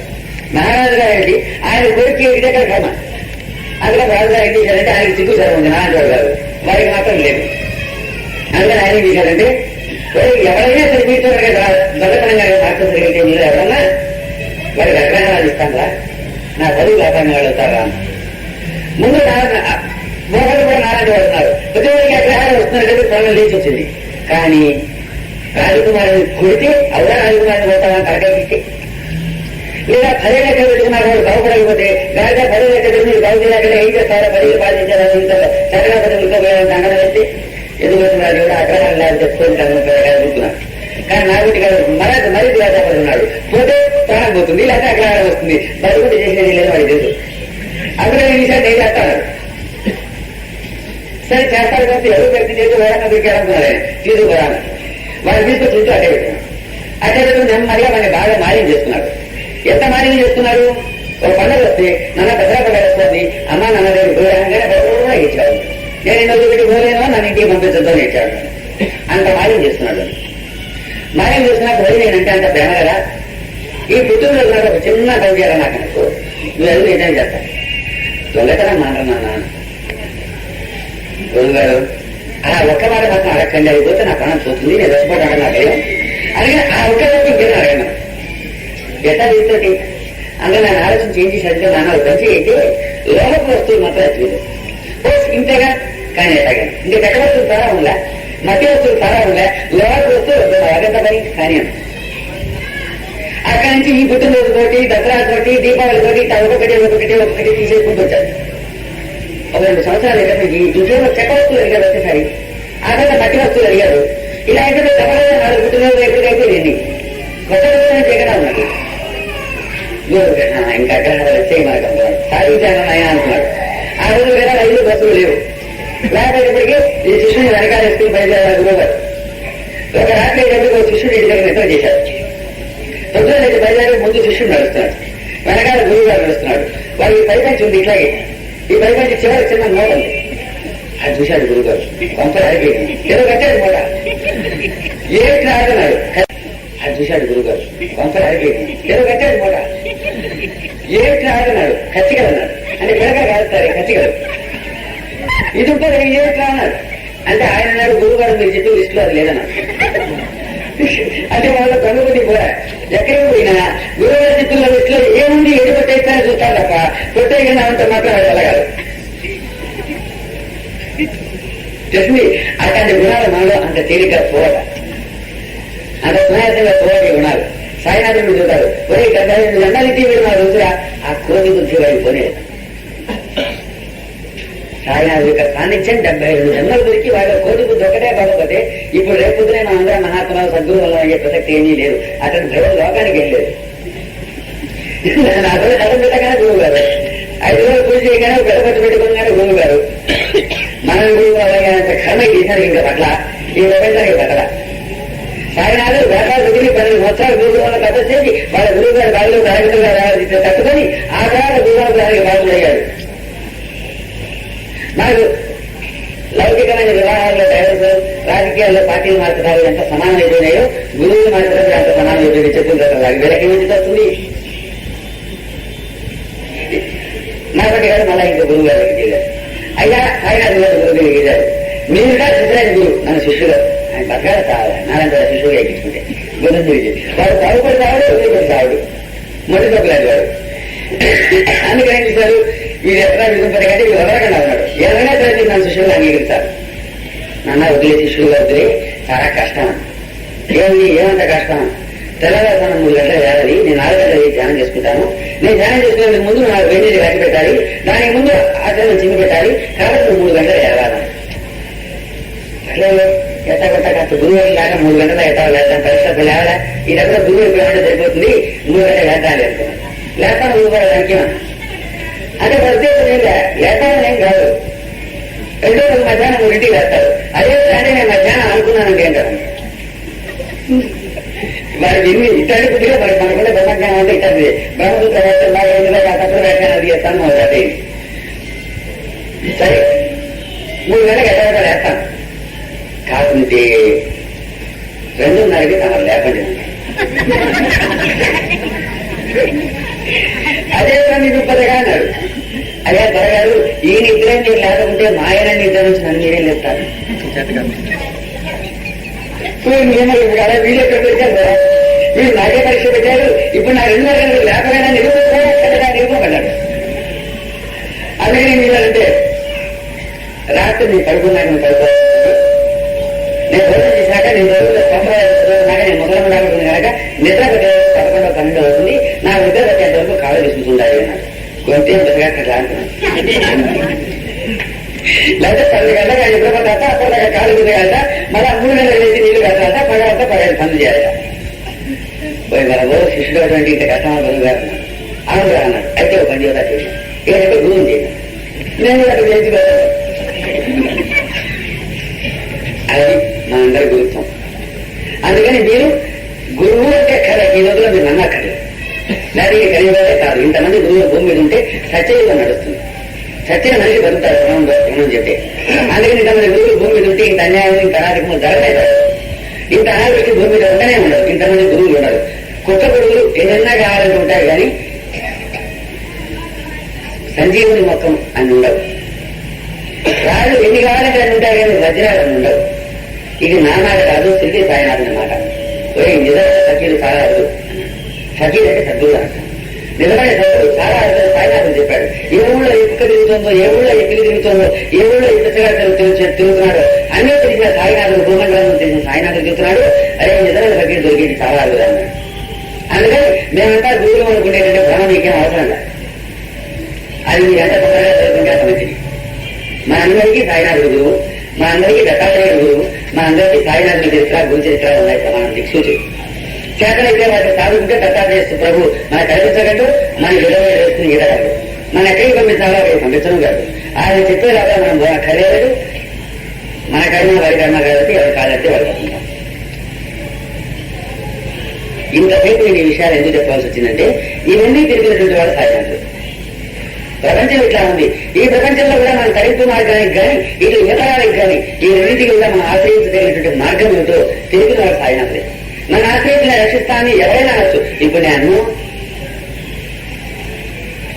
అంటే కాదు కదా, నన్ను ఆశ్రయించిన రక్షిస్తాను, ఇది పదగా రక్షిస్తానంటే కదా, ఇది పదగా నా డబ్బులు అందరినీ గణం పెట్టి 3 నెలలు అయిపోయి నా డబ్బు నాకు ఇట్లా ఉండగా కర్మ అయినా కర్మ. ఏంటి కర్మ? నేను అడిగి రాదు నీ కర్మ. అందుకే చెప్పడా నేను కావాలా? అయ్యా మీరు చెప్పిన చేసాము, మా కష్టాలు తీయలేదు. తీరుతాయి, నా కష్టాలు సుఖాలు వస్తాయి పోతాయి. కొంచెం సమయం ఉంటుంది. చచ్చిపోతే నాయరా మరి చచ్చాక నాయకుంటే కష్టాలు కాబట్టి ఎప్పటికైనా అర్థం కావచ్చుగా. ఇంకా బాగా ఉండాలంటే మాకు శిష్యుడు పెట్టుకుంటాం ఫస్ట్ క్లాస్ గా. నేను చెప్పాను, మీకు ఏమైనా గురువులు కావాలంటే 3 నెలలు లక్షాధికారులు అవుతారు. మాకేమన్నా వచ్చిన ఉద్యోగం ఇస్తుంది అందులో ఉపయోగించుకోండి. కార్యక్రమం చెప్పాను. పక్కన శిష్యుడు ఉండాలి. లోపలికి రాగానే మనం కలుసుకుంటానికి ఛాన్స్ ఇవ్వగలరు. ఆయన ఎక్కడైనా ఏంటంటే గురువు గారు ధ్యానంలో ఉంటారు. ఎలా వెళ్ళారంటే వాళ్ళ నువ్వు హాయిగా కావాలంటే గురువు పెట్టి ఇవ్వబడి ఏమిటంటే గొడవలు పోతున్నది కావాలంటే ప్రాణాయామం ఉండేది కదా. మా గురువు గారు ప్రాణాయామం అంటే ఎవరితో 4 ప్రధానం నిలబడుతుంది. అంత గట్టిగా చూపిస్తారు. సరే బాబు వారు ధ్యానంలో ఉన్నారంటే కదా ఎంతసేపు వెళ్ళేస్తారు. అబ్బో వారు ఎప్పుడు లేస్తారు ఎవరు తెలుసండి. ఆ ధ్యాన సమాధిలోకి వెళ్ళారంటే ఆయన లేస్తారో లేదో తెలియదు. మీ ప్రార్థన అది అంటే వెళ్ళిపోకుండా మనం వెళ్ళిపోతే వారి కనుక లేస్తే మన ప్రార్థన లేదు ఆయన లేకపోతున్నామో అందుకని సాయంత్రం దాకా బయటకు రాస్తారు. అప్పుడు చిరాకెత్తిపోయి లేస్తారనుకోండి, అదేంటి ఇంట్లో వచ్చిన గొడవ నలుగురు ధరించబోతుంటేగా నేను ఎన్నోసార్లు చెప్తాను. ఎందుకురా మనకి మనుషులు విజుబుట్టి పోతే హాయిగా గ్రామంలో ఉంటా చదువుకుంటాడండి, అందరం చికాకెత్తినట్టు లేవడండి ఏం చెప్తారు. అంటే అక్కడికి కూడా పోకుండా అనమాట. ఆ తర్వాత ఏం చేస్తాడు, 2 రోజులు వాళ్ళు గురువుగారి కోసం చేయడంలో వీళ్ళు వారితో పరిచయం పెట్టుకుంటారు. గురువుగారితో చాలా కష్టం ఉంది, ఇలాగ మహిళలు చదవడం చాలా కష్టం. అసలు ఆయన మనుషులు పొరుగంటేనే గిట్టదండి, ఎక్కడికి మనుషులు మనం వదిలిపెట్టిపోతారని చూస్తుంటాడు. అందుకని ఏది జరగదు అది తప్పకుండా జరుగుతుంది చూస్తుంటాడు. ఆయన చెప్పిన తప్పని బట్టి వాడికి భక్తి సిమెంట్ అయిపోతున్నాడు నా మీద. ఎక్కడ పోయినా ఈ మనుషులు వదిలితే అంతే జరగనుకుంటాక. అందులో ఏం చేస్తాక ఎవరికి ఏమీ జరగదు అది జరుగుతుందో పోనీకేం పర్లేదంటాక. వారి మీద సాధ్యదో అయిపోతుందంట అవడం తెలిసి. ఎందుకు ఆయన చెప్పాడు అవే మీరు పోతావేమో అని చెప్పి వాడు చూపిస్తాను. అంటే మీరు చెప్పినవన్నీ మీరు కట్టుకోవడం మొదలు పెట్టిన కొద్దీ గురువు గారు మన పరీక్ష చేసిన వాళ్ళకి అవసరం మీరు ఇంకా తీసుకున్నారు. ఇలా కొంతసేపు అయ్యాక ఇప్పుడు ఎలా తీసుకురాకూడదు ఉపాయం చెబుతున్నాను కదండి. అప్పుడు ఏం చేయాలి? ఇప్పుడు వెళ్ళండి లోపలికమని. అప్పటికి మన లోపలికి వచ్చి లేకపోతే పెట్టాడు, కాస్త కాఫీ తాగిపోయింది అంటాడు, మొహం పౌడర్ పెట్టుకుని అంటాడు, కూర్చొని అంటాడు. అంటే బ్రహ్మవర్షంలో అందడం మరి గురువు గారు అదే అన్నమాట. అందుకని లాభ కొట్టేసి కాఫీ ఇచ్చేసి మనం కాబట్టి ఆ తర్వాత ఏం చేయాలి, లాభం చేసుకుని చెప్పాలి. వాడు వచ్చేటప్పుడు మనం ఏం చేయాలంటే సగం నిద్రలో ఉండాలి. అంటే అర్థం యోచనతో కూర్చోవాలి. పూర్తిగా కళ్ళు తెచ్చుకోకూడదు, పూర్తిగా కళ్ళు మూసుకోకూడదు, సగం మూసుకొని ఉండాలి. చూడకూడదు వారికి. ఆ లోపలికి వచ్చిన వారికి ప్రాణానికి అర్థం కాకూడదు. నమస్కారం చేయకపోతే అపచారమేమో, తాకితే అపచారమేమో, కూర్చోవచ్చో కూర్చోకూడదు. ఆ తెలియక తెలిసి మాట గిరిగి రాడిపోతుందన్నమాట. ఆ తర్వాత ఏం చేయాలంటే నెమ్మదిగా కళ్ళు వచ్చి అడిగేసి చూడాలి. చూసిన తర్వాత నువ్వు ఇందా నుంచి మనసులో క్షోభపడుతుందానికి మనసులోనే సమాధానం చెప్పాను, అర్థం కాలేదా అని వాళ్ళు చెప్పాలి. నీకు అర్థం ఎట్టా కాలే కాదే నీకు చెప్పాలి. తెలియదంటే మీరు ఎవరు షాపింగ్ పోలేదు, నేను పోయేచ్చాయని చెప్పా. గంట వద్దు 20 లక్షలతో మేడం అని చెప్పా. మీకు ఎదురుస్తుందో ఆయన నిజంగా పోయించాడు. ఎవరైనా నీకేమన్నా మతుందా కాశీలో గంగవతిని 20 లక్షలతో మేడకపోతే ఆయన అడిగాడు అనుకోండి, మీ అందరూ తిరిగి అనిపించుకుంటానా? సరే కాశీ చూసాను ఆయన ఇది మీ ఇద్దరు ఎవరైనా మీకు ఎదురుస్తున్నాయి, మీరెవరు కాశీ చూడాలి. ఇంతే, ఇంత మాత్రం అబద్ధాలు బలం ఉంటే చాలు గురువు అయిపోవచ్చు. అప్పుడు వాడు దండం పెట్టాలో తెలియదు, తాకచ్చు తెలియదు, కూర్చోవాలో తెలియదు, నుంచునే ఉండాలో తెలియదు. అప్పుడు ఈ మాట అన్నది అన్నాడు. అయితే నా మనసులో ఉన్నది ఏమి చెప్పమంటే నాకు పంపరాకపోతే అందుకని ఏం చేయాలి, నువ్వు మనసులో అడుగుతున్నావు కనుక దానికి మనసులో చెప్పా. ఇప్పుడు నోడు మీద రావాలంటే నన్ను అడగాలి, అడగడానికి చెప్పకూడదని శాస్త్రం అని చెప్పాలి. అప్పుడు అయ్యా నాకు కొన్ని కష్టాలు ఉన్నాయి అన్న, కొంతకాలం ఉంది, కొంచెం కాలంలో పరిపాటి రావడానికి కొంచెం కాలం గట్టి విశ్వాసాలు చదవకూడదు, పరీక్షలు నిలదొక్కుకోవాలి, భగవంతుడు పరీక్షలు పెట్టాలి అని చెప్పి ఇందాక ఎవరు చెప్పినట్టే ఉపయోగపడుతుంది. బతిగా మన భార్యను బాగా వదిలిపెట్టిపోదు. మనకు మన తోడు ఉండేటువంటి 10 మందికి చాలా హాయిగా పుష్కరంగా బాగుంది. ఇది గురువు అయ్యే ఉపాయం, శారీగా ఉపయోగించుకోండి. అందుకని గురువు గారికి ఎంత చదవగల, రావాలని పూజ చేయగల, జగన్ చేయగల, దుర్దితో బాగా చేయగల. ఇప్పుడు నేను చెప్పిన 4 మాటలు చేస్తే హాయిగా గురువు అయిపోవచ్చు. అట్లాంటివన్నీ మనకి కర్మ పట్టాల్సిన అవసరం లేకుండా, అట్లా అర్థమైన కాళ్ళు అంతా మనం పట్టుకోనక్కర్లేకుండా, సాక్షాత్ పరమేశ్వరుని పాదాలు తప్ప ఇంకెవరి పాదాలు పట్టుకోనక్కర్లేకుండా ఉండేటువంటి మహద్భాగ్యాన్ని అందించినటువంటి వాడు సాయినాథుడు. ఆ మార్గం చెప్పినటువంటి వాడు సాయినాథుడు. ఆయన సృష్టిలో ఇన్ని మతాల్లో తన దగ్గరకు వచ్చిన ప్రతి భక్తుడికి అన్ని జీవుల రూపంలో అంతటా మరి నేనేమి చెప్పిన వాడు ఆయన ఒకటే. ఆయన చరిత్ర రామాయణం వల్ల, భాగవతం వల్ల ఇంటింటా తెలుస్తూ పోతే దానివల్ల ఆయన చరిత్ర చదువుకొని పారాయణ చేసుకొని కష్టమో కోరికో నెరవేర్చుకున్నాక ఆయన మీద భక్తి శ్రద్ధలు చెందాక అప్పుడు ఆయన చరిత్ర చదవడంలో అన్నింటిలో ఆయన జ్ఞానాన్ని చెప్పాడు కనుక ఏ జీవుని బాధపెట్టడానికి మనసు వెనకాడితే, ఎవరిని మోసం చేయడానికి మనసు వెనకాడితే, ఎవరిని తిట్టడానికి బాగా చెప్పిన వాక్యం జ్ఞాపకం వస్తే అప్పటితో జాతి బాగవుతుంది. అప్పుడు కాకపోతే ఏం చేయాలి ఆయన ఎదురుగా చెప్పాడు. బాగవుతే బాగవుతుంది, లేదా మొత్తం 4 కాళ్ళు లేకుండా తీసుకురాస్తాను. అంత మంచి అవకాశం మనకి ఇచ్చాడు, లేదా అంత ప్రమాదం ఎదురుంది. కానీ మన ప్రమాదం చూసి భయపడాలి. ఆయన నన్ను ఉద్ధరించడం కోసం వచ్చున్నాడు. ఆయన చేసి చదువుకుంటే సాగి బుద్ధి సహజంగా చదువుతుంది. కాబట్టి ఒకరు కొంచెం వేగంగా చదవచ్చు, కొంతమందికి కొంచెం నెమ్మదిగా చదవచ్చు. కానీ కలిగేది మాత్రం తథ్యం. ఇక్కడ సాయినాథం చెప్పినటువంటి ఒక్క విషయం జ్ఞాపకం పెట్టుకోవాలి. జీవితంలో అతి చిన్నవి అనుకునేవి చాలా పెద్దవి, అతి పెద్దవి అనుకునేటువంటివి చాలా చిన్నవి. ఇద్దరు కొంచెం చెప్పాను, మళ్ళా జ్ఞాపకం చేస్తున్నాను. ఒకరోజు షిరిడీలో నాకు కూడా మంచి ధైర్యం ఇచ్చేది అనమాట. ఈ మాట టానిక్ లాగా పనిచేస్తున్నాం. మరి ఎప్పుడైనా బాగా వస్తే వస్తూ ఉంటుంది బాగా. అది సాధ్యపడాలంటే వేద దగ్గర ఉండేటువంటి గదుల్లో కూర్చొని వాళ్ళ భక్తులు ఇంకో భక్తుల గురించి అసహ్యంగా మాట్లాడతాం. అక్కడ లేకుండా ఉండే భక్తుల గురించి వీడింత దుర్మార్గుడు నాకు తెలుసు, వాళ్ళంత దుర్మార్గుడు నాకు తెలుసు అని ఇంకోటితో చెప్తున్నాను. సాయినాథుడు ద్వారకామయ్య వచ్చి వెంటనే భక్తుని పిలిపించి వాడిని సాయంత్రం 4ంటికి వచ్చి నేను అక్కడ 2కి బయటకు వచ్చి కలుసుకున్నాను. వీడు పరిగెత్తుకుంటూ పోయి చెప్పాడు, సాయంత్రం 4ంటికి బాబా 2కి వెళ్తారే, అప్పుడు నేను వచ్చి కలవమన్నారు. బాబా 2కి వెళ్తుంటే వాడు వచ్చాడు. బాబా దగ్గర ఉన్న అద్భుతం ఏంటంటే ఆయన చెప్పదలుచుకున్న సన్నివేశానికి సరిపడ్డ సంఘటన భయపడి బాబా 2కి వెళ్తుంటే వాడు వచ్చాడు. బాబా పిలిచారు కదా అన్నారు. దూరంగా పని మలం తీశారు. చూడాలి ఏం చేస్తుంది అన్నది. మలం తింటున్నాను. అట్లా కాదు, దాని నేలకు ఉండేటువంటి శుభ్రత నేలకిచ్చింది, నేలకు ఉండేటువంటి మలాన్ని తీసుకుంటోంది. కొంచెం ఆలోచిస్తుంది. దాని నేలకు ఉండే శుభ్రత నేలకిస్తోంది, నేలకుండే మలాన్ని అది తీసుకుంటోంది. అయితే మనకు సందేహం రావచ్చు, మలం తినే పని యొక్క నాలిక ఎలా శుద్ధి? ఇక్కడ మాత్రం ఒక్క విషయం గుర్తుపెట్టాలి.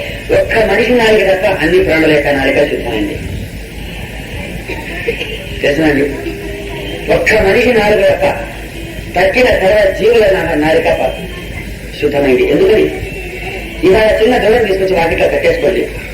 ఈ రోజులో దాని దగ్గర ఏ వాసన ఉంటుందో 25 సంవత్సరాల తర్వాత గోవైన తర్వాత కూడా దాని దగ్గర అదే వాసన ఉంటుంది. ఏ రోజు నాలుగు ఇస్తాం. ఈ రోజు పంతులు తీసుకొచ్చి వాటిలో పెట్టుకోండి. ఆ దగ్గర ఉన్నప్పుడు మనకి దాని జీవులు నాలుగు దగ్గర నుంచి ఏ వాసన వస్తుందో అది వచ్చే ముందు కూడా అదే వాసన వస్తుంది. దాని నాలుగు పట్టుకుని పోతుంది. మేక దగ్గర పట్టదు. మేక దగ్గర సహజంగా ఏ వాసన వస్తుందో అది ఎప్పుడు ఉంటుంది. దాని నాలుగు దగ్గర మాత్రం నాలుగు తీసుకోవడం వల్ల వచ్చే అపరిస్థితి మాత్రం ఏమి ఉండదు. మనిషి ఒక రోజు మరిచిపోతే ఒక పర్లంగా త్వరలో కూర్చోవాలి. ఎందుకని ఒక పనికి వచ్చే మాటకు 99 పరికరాన్ని కూతలు కూర్తాడు. అందుకని ఒక నిజం చెప్తే 99 అబద్ధాలు చెప్తాడు. ఎప్పుడైనా నిజం చెప్పినా కూడా ఇన్ని అబద్ధాలు చెప్పిన మీద అది కూడా అబద్ధాలు కొత్త కాబట్టి చూడాలి. ఆ రాత కూడా నిజం చెప్పడానికి ఉద్దేశించి చెప్పడు.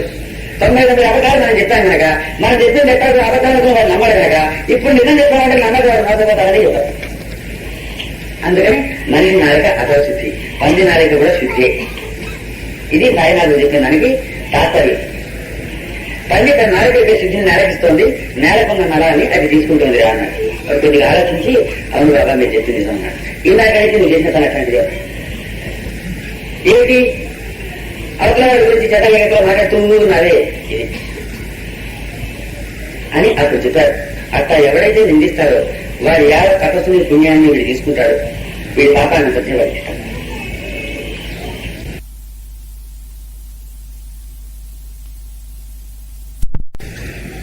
ఇలా చేస్తుంటే స్థితి వచ్చి కూడా నీకేం లాభం రాను.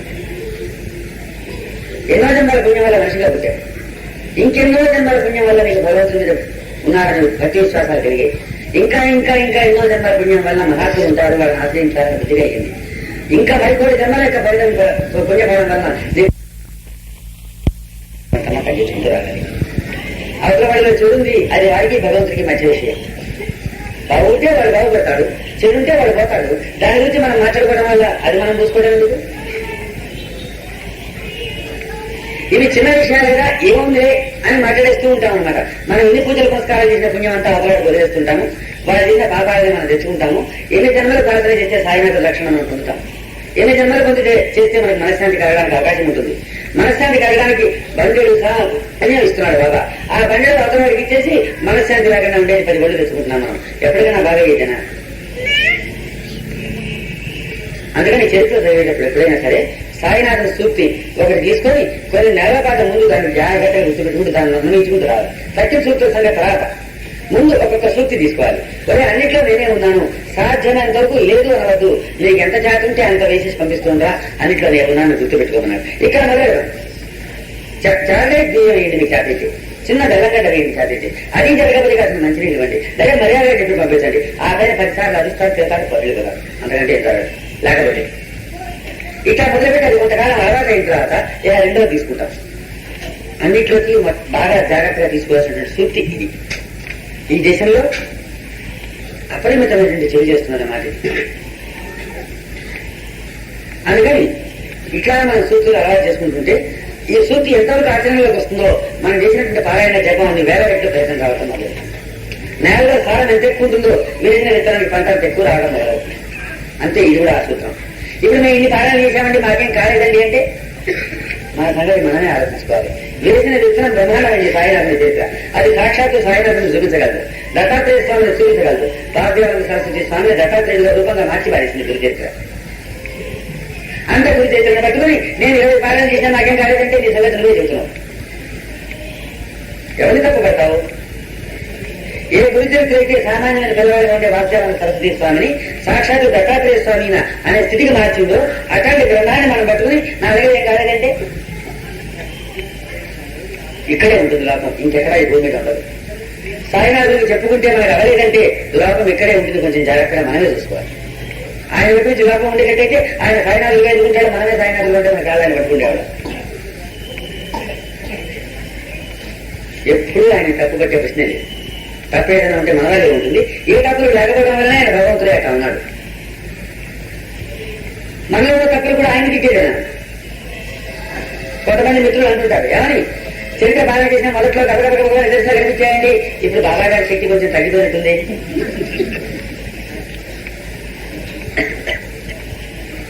అని వీడికి పాలపొంగులాగా సద్బుద్ధి 2 రోజులు మేలుకుంది, ఆ తర్వాత నిద్రపోయింది. ఏం చేద్దాం? మంచి బుద్ధి వీళ్ళు మేలుకుంది 2 రోజుల పాటు, పొరపాటున దోమలు కొట్టి. ఆ మంచి బుద్ధి కాక మళ్ళీ నిద్రపోయింది. ఆయన ఏం చేస్తారు దానికి? అందుకని లోపం ఏమైనా ఉంటే మనదే. ఎందుకని దత్త సాయి తనను తాను మనకు దత్తం చేసుకున్నటువంటి వాడు ఆయన. ఎన్ని జన్మలైనా సరిగా నిన్ను గమ్యం చేయే బాధ్యత మాత్రం నాది అంటే ఏం చేసినా కూడా అక్కడ ఏం కుదరదు. నీ దృష్టి నాపై గెలిస్తే నా దృష్టి నేను గెలుస్తా అంటే సిరిడిలో ఉన్న 5 అడుగులైనా కారణం చెప్పాడు కదా. సిరిడిలో ఉన్న 5 అడుగుల శరీరమే సిరిడి సాయిబాబా అనుకుంటే నేను నన్ను చూడవాడే లెక్కన. అయితే ఎవరైనా నువ్వు చూసేదంతా కలిసి నేను అది ఎట్లా వీలవుతుందిగా? నువ్వు ఏ పుస్తకాడికి పెట్టినా నీకు చెందుతుందిగా, నాకు చెందుతుందిగా. నువ్వు ఏ కుక్కలు పెట్టినా నాకు కలుగుతుందిగా. కాబట్టి నువ్వు చూసేదంతా కలిసి నేను అనే సంగతి నువ్వు జ్ఞాపకం పెట్టుకుని ఇదంతా సాయినాథ రూపము అని చూస్తూ ఉండగా నువ్వు నేర్చుకోగలిగితే ఈ లోపల మానవ సహజంగా అలవాటు ప్రకారం వచ్చేటువంటి చెడు భావాలు ఉన్నాయే, ఇందులో ఉన్న దాన్ని జ్ఞాపకం తెచ్చుకుని చూసేయగలిగితే అప్పుడు మన సాయినాథ ఇచ్చినటువంటి ఆలంబనాన్ని మనం పట్టుకొని ఒక అడుగు ముందు వేసుకోగలుగుతున్నాం అన్నమాట. అంటే ఆయన మీద మన దృష్టి నిలిపితే చాలు మన గమ్యంలాగా తీసుకుపోవడానికి ఆయన కంకణం కట్టుకుంటుంది. అది హుమయూనికి కొడుకునిచ్చారు, అబ్బనిచ్చారు. కవిని చెప్పుకున్నాడు, రామాయణ కథ నా కథతో నేను చూచున్నానని చెప్పాడు. అటువంటి వాడు అనాదిగా సృష్టి నుంచి ఉండేటువంటి సాయినాథుడు ఉన్నాడే. ఆనాడు అత్యమాసుడు అనుసూయ గర్భవాసాన దత్తాత్రేయుడిగా అవతరించినటువంటి సాయినాథుడు ఈనాడున్న సాయినాథుడు అప్పుడే తను దత్తం చేసుకున్నాడు. అత్రి అనసూయకు దత్తం చేసుకున్నాడు. అత్రి అనసూయకు ఎందుకు దత్తం చేసుకున్నాడు? అత్రి అనసూయకి ఏం కావాలి కనుక వాళ్ళకున్న తపస్సాలు వాడు ఏం కావాలి, వాడికి ఏమో కాదు. కానీ వాడు తపస్సు చేసింది దేనికి? అదే సృష్టి ప్రియ బ్రహ్మ మళ్ళీ ప్రారంభించబోతున్నాడు. ఇదివరకు ప్రళయంలో ముక్తి పొందకుండా ఉండిపోయిన జీవులన్నీ ఆ కర్మ తీర్చుకోవడం కోసం ఇప్పుడు జన్మకు రాబోతాయి. ఈ జన్మకు వచ్చాక మళ్ళీ మాయలో పడి రాగద్వేషాల వల్ల మళ్ళీ కాపాలు చేస్తూ పోతాయి. సాధ్యమైనంత వరకు అక్కడ చేయకుండా మంచి మార్గానికి పోయేలాగా భగవంతుని మనం ప్రార్థించుకోవాలి. భగవంతుడు అలా మనం జన్మించబోయే జీవులకు ఉండాలి అనే సంకల్పంతో వాళ్ళు తపస్సు చేస్తూ వచ్చి దత్తాత్రేయ స్వామిని పుత్రుడుగా పొందారు. అంటే సర్వ జీవరాశికి ముక్తిని ఇవ్వడం కోసం తనను తాను దత్తం చేసుకున్నాడు. అత్యంత దత్తం చేసుకోవడం అంటే ఇది. ఎవరైనా వచ్చారు, అయ్యా నేను సాయినాథ మందిరం కడుతున్నాను, మీరు ఏమన్నా ఇవ్వండి అన్నారు. ఎవరైనా కనుగొన్నది యావత్తు ఇచ్చారు అనుకోండి, ఎవరికి ఇచ్చారు? ఆయనకి ఇచ్చారా? అడిగిన మనిషికి ఇచ్చారా? సాయినాథుడికి ఇచ్చారు. కాబట్టి అడిగిన మనిషి నా కాళ్ళు పట్టుకోవాలంటే పట్టుకోవాల్సిన పని లేదు, నువ్వు ఇచ్చింది సాయినాథుడు. ఇది మనం మర్చిపోతాం. కొన్ని ప్రాంతాల్లో ఉన్నాయి, మా ఇంటికి వచ్చే మేడతో తీసుకెళ్ళలేదు తగలబెట్ట. వాళ్ళ ఉభయం ఉంటుంది ఆలయంలో, రోజుకొక ఉభయం ఉంటుంది. ఆ గ్రామాల్లో ఆ రోజున ఒక ఉభయం ఉంటుంది. ఆ రోజున మేడతాళాలకు వచ్చి వీళ్ళని తీసుకెళ్ళాలి. తీసుకెళ్ళకపోతే పెద్ద తప్పు. అంటే భగవంతుడికి అంత కర్మ పట్టింది, మన్ని మేడతాళాలతో ఆయన దేవాలయానికి రప్పించుకునే కర్మ పట్టింది అని కాదు. వెనక ఉభయం వాళ్ళ ఇంట్లో ఒళ్ళు వచ్చి తయారు చేసి తీసుకొచ్చేవారు.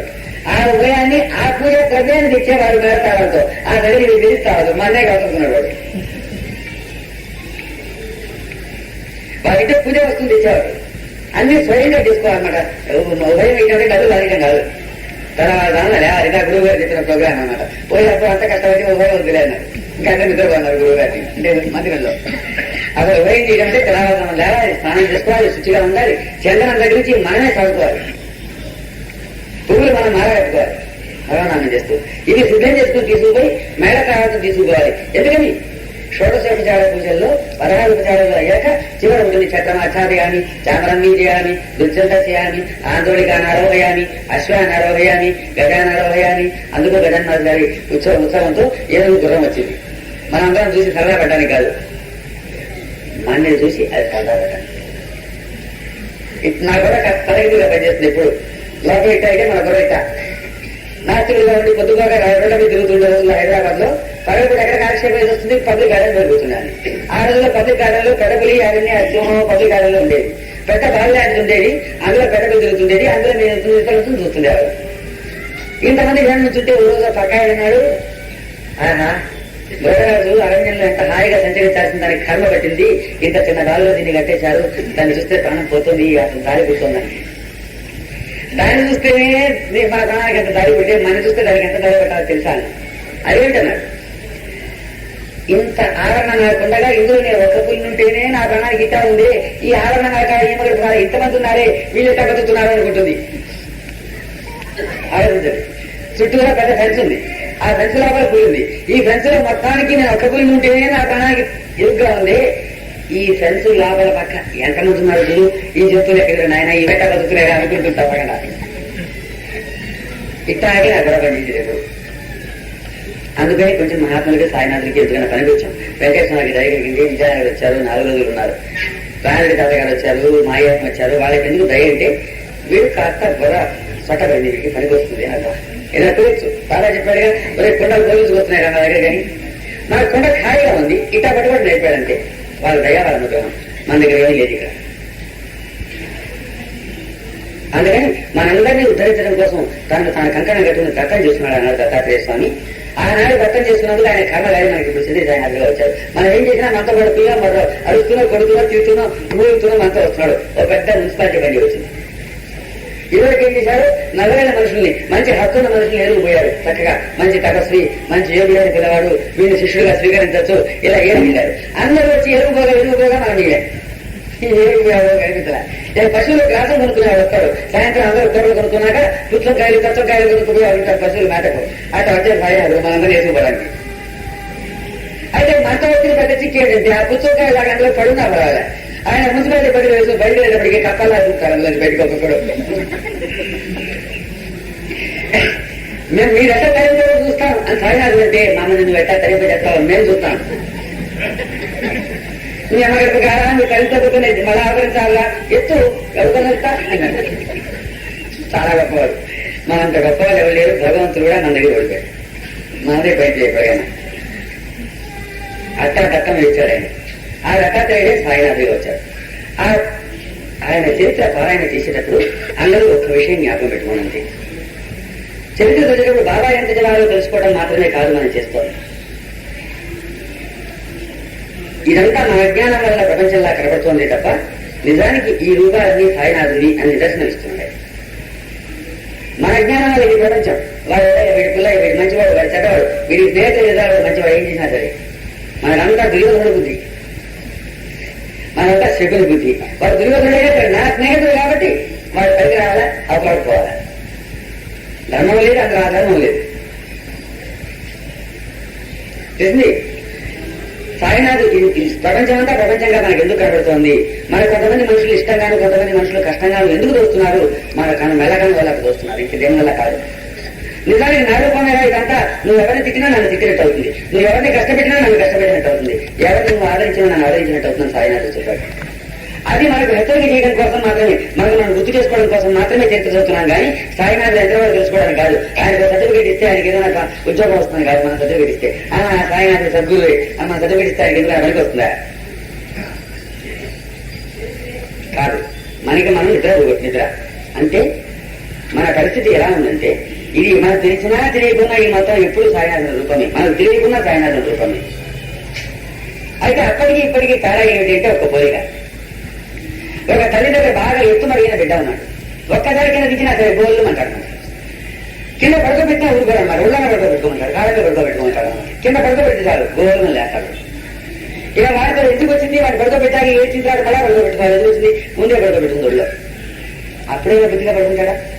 వాడి పొద్దుగా అదే అండి కాబట్టి తల్లి ఒడిలో పడుకోబెట్టకుండా పడుకుండగా కింద పడుకోబెట్టాడు కావచ్చు. వాడికి హాయిగా తల్లి ఒడిలో పడుతున్నాడు వాడు.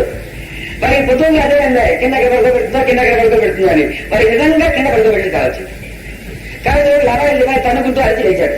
లేచేటప్పుడు వాడి తన్నలాంటిది వాడి ఏడుకి వాడికే వెళ్ళిపోతుంది. వెళ్ళిపో చూసుకుంటే తల్లి ఒడిలోనే ఉన్నాడు. ఈ అనుభూతి మనకు కలిగించడం కోసం సాయినాథుడు చెందారు. ఈ సృష్టి యావత్తు సాయినాథుడి రూపం. ఇదంతా సాయినాథుడి ఒడి. ఆయన ఒడిలో మనం నిద్రపోతున్నాం. మనకు పీడకలు వచ్చి మన కింద పడుకోబెట్టాడు కాబట్టి ప్రపంచానికి దాంట్లో కింద పెట్టుకుని వాళ్ళు ఎలా ఏడుకుంటాను ఏడుస్తుంటాం అనమాట. మన ఏడుపుకి అర్థం అది. మన బిడ్డ ఏడిస్తే మననే తింటారు, నువ్వు కుంకాను మనదే కాదు. మనం అంతకంటే చెప్తున్నాం కనిపించిన వాళ్ళు తింటారు, నువ్వు కుంకాను చూసుకుంటాను. లేదా ఇంకో కనిపించిన వాళ్ళతో వాడు ఎలా వీడు ఎలా చూస్తుంటాం. దీనికి బుద్ధుడు ఈ చెడ్డ బుద్ధికి, ఈ కుక్క బుద్ధికి బుద్ధులో చెప్పినట్టు ఏది వాడు వెగవా వీడి కుంక, వాడు వెగవా వీడి కుంక అని మాట్లాడుకునే మాటలు ఉన్నాయి. దీనికి చక్కటి చెప్పేటప్పుడు బుద్ధుడు చాలా రాసుకుంటాడు. ఇద్దరు బౌద్ధ భిక్షువులు ఉన్నారు. మంచి ఆదరణ బాబులు యోగాభ్యాసం అది చేశారు. తమకు ఎప్పుడు వాడకుండా సకల జీవులకు సేవ చేయాలనే ఉద్దేశంతో మంచి యోగాభ్యాసంతో శరీరాన్ని ఆరోగ్యంగా చేస్తున్నారు ఆదరణ బాబులు. ఆ ప్రాంతంలో వరద వస్తుంది. గబగబగబగబ నది పెరిగిపోతుంది. పెరిగిపోతుంటే ఆ పళ్ళ ప్రాంతాల వాళ్ళందరూ పాపం మూట అంగలా తీసుకుని పరిగెత్తుతున్నారు ఎవరు జగన్ చెడు వాళ్ళు. అప్పుడు వీళ్ళు కూడా గబగబా అంగా వేసుకుంటూ పోతున్నారు. పోతుంటే ఒక పళ్ళ ప్రాంతంలో నీళ్లు మోకాలపోతూ నడుము వరకు 4 అడుగులు వచ్చేసాయి. ఎప్పుడైతే 1000 దగ్గరికి వచ్చాయంటే దాదాపు 4.5 అడుగులు 5 అడుగులు ఎప్పుడైతే వచ్చాయో 16-18 ఏళ్ళ అమ్మాయి, ఆ అమ్మాయి కొంచెం వరకు నీళ్ళు వచ్చేస్తున్నాయి. ఇంకా 2 నిమిషాల్లో ముక్కులు మూలిపోయి చచ్చిపోతుంది. అందులో ఏం చేసినట్టే ఒకసారి ఎత్తుగా దిబ్బగా చెట్టుంటే అది ఎక్కి ఆ చెట్టు పట్టుకుపోతుంది. కానీ వేస్తే వస్తుంది ఇంకా రంగా ఇద్దరు కొట్టుకుపోతుంది, దాంతో పాటు చెట్టు కొట్టుకుపోతుంది, తను చచ్చిపోతుంది. అందుకే దాని మీద కూర్చొని నడుస్తుంది అన్నలాగా చచ్చిపోతున్నాను, నన్ను రక్షించడం నడుస్తున్నాను. ఇందులో భరత భిక్షు చూశాడు. చూసేటప్పటికీ ఈడొచ్చిన పిల్ల నీరైనా కలిసిపోయి ఒంటికి గుడ్డలు అంటుకుని ఉన్నాడు. అలాగే భరత భిక్షుని నేను సన్యాసిని ఈడొచ్చిన పిల్లని ఒళ్ళంతా కలిసి గుడ్డలు ఒంటికి అంటుకున్న అమ్మాయిని చూసేనే మహానారం అయిపోయింది అనుకున్నాడు. అప్పుడు నేను చేసిన ప్రాయశ్చిత్తం చేసుకుంటాను మనానికి వెళ్ళి ఈ పక్కన చెప్పకుండా నేను అక్కడ రక్షించుకోవాలి కదా, ఒరే అటు పక్కన నీకు ఎక్కడ కనపడుతున్నాయి కదా అది ఎక్కడ అన్నాడు. పక్క ఏమైంది రా అన్నాడు. నీకు ఎందుకు నేను చెప్తుంటే మనకు కలిసి చూడదు పోయింది పోయే చెప్తాను. ఆడతాగా 2 సార్లు ఎప్పుడైతే వినిపించిందో అతను తిరిగి చూశాడు. చూసిన ప్రాణగతిగా వస్తుంది పాపం, ఆట కూడా ముడుతుంది. వీళ్ళు 7 అడుగుల మనిషి అందులో ఇంకా వీళ్ళు చూస్తుంది. అంతేనా అదే అక్కడ అంతా అన్నాడు. గవాన్ని వెళ్ళాడు. ఆమె ఒకలాగా లాగేసాడు, బుధం చేసుకున్నాడు. బుగా చేసి ఎత్తైన ప్రదేశానికి వచ్చి అక్కడ పడేశాడు. తన దారి తనపోతుంది. ఈ పక్కన ఉన్న వాళ్ళు ఉన్నారే, ఓడి భ్రష్టుడా నువ్వు సన్యాసం తెచ్చుకున్నావు, నేనే ఏదో తెలియక డబ్బు చేశాను, బిడ్డ నువ్వు తిరిగి బుద్ధి కొరకు చేశాక నువ్వు నికృష్టపడాలి అది చూడద్దా అంటే చూశావు. చూడటం కాదు అదే చూస్తూ ఉన్నావు, అక్కడ చూడటం కాదు అదే వెళ్ళావు. ఆ మనిషిని ముట్టుకుని బుధం మీద ఎక్కించుకున్నావు, మోసుకొచ్చావు. నిన్ను అడ్డ పెద్ద చూడు ఆశ్రమానికి వెళ్ళాక నేను గురువు గారు చెప్పి అన్నాడు. ఒక అరగంట గడిచిందట.